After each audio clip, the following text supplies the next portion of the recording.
श्री असदुद्दीन ओवैसी जी।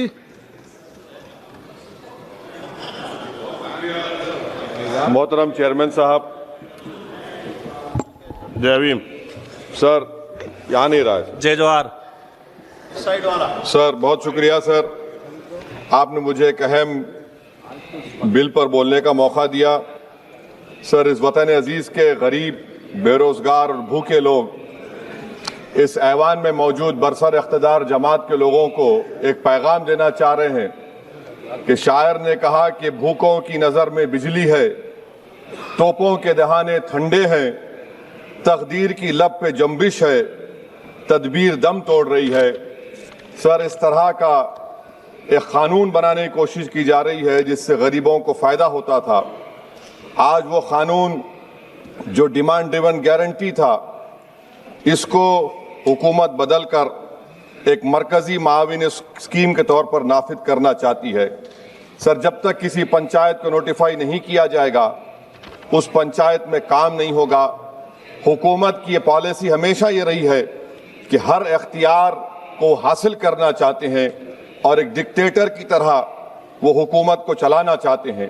Sir आप बताइए, मरकजी हुकूमत ये कैसे फैसला करेगी कि एक डिमांड ड्रिवन गारंटी को आप रियासत को बोलेंगे नॉर्मेटिव एलोकेशन कर दिया जाएगा, और अगर कोई रियासत उससे ज़्यादा अखराजात करती है तो फिर उनको उसका बोझ उठाना पड़ेगा।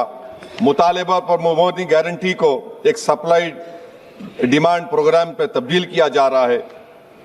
सर साल में 60 दिन ब्लैकआउट होगा, किसी को काम नहीं मिलेगा। इस ब्लैकआउट के 60 दिन के ब्लैकआउट से खवातीन को और जिनके पास जमीन नहीं है, लैंडलेस लोगों को बहुत बड़ा नुकसान होगा। ये कानून अगर बनेगा तो जमींदार खुशियां मनाएंगे और गरीब उस जमींदार के रहमो करम पर रहेगा। सर आप बताइए, 90% जिसमें इजरत, मटेरियल लागत और इंतजामी अखराजात मरकजी हुकूमत को बर्दाश्त करना पड़ता था, आज 90 से 60% कर दिया गया और 40% रियासती हुकूमत पर यह बोझ डाल दिया गया। मकसद एक ही है कि उस कानून को कत्ल कर दिया जाए, खत्म कर दिया जाए। कौन सी ऐसी भारत में रियासत है जिसके पास पैसे है, बताइए आप। मार्च के महीने में हर रियासत अपना बजट बनाएगी, कौन सी रियासत के पास पैसा है?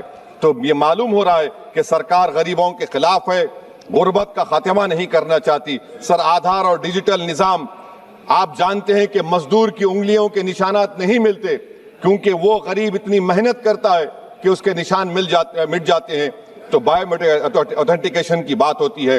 सर जुलाई 2025 में NSS की रिपोर्ट है कि बायोमेट्रिक से नुकसान हो रहा है। तो सर मैं इस स्कीम के और इस कानून के खिलाफ हूं और मैं अपनी बात को खत्म करता हूं कि किसी शायर ने अच्छा कहा था कि जिस खेत से दहकान को मैसर ना हो रोसी, इस खेत के गोशे गंदम को जला दो। पलायन हो रहा है सर बिहार में, सीमांचल में। अब ये कानून अगर बनेगा तो सीमांचल में 1.5 करोड़ लोग पलायन करते थे। मुझे अफसोस के साथ कहना पड़ेगा कि तादाद बढ़ जाएगी, मगर भारत का गरीब देख रहा है, भूखा देख रहा है, इसका जवाब जरूर देगा। Thank you sir.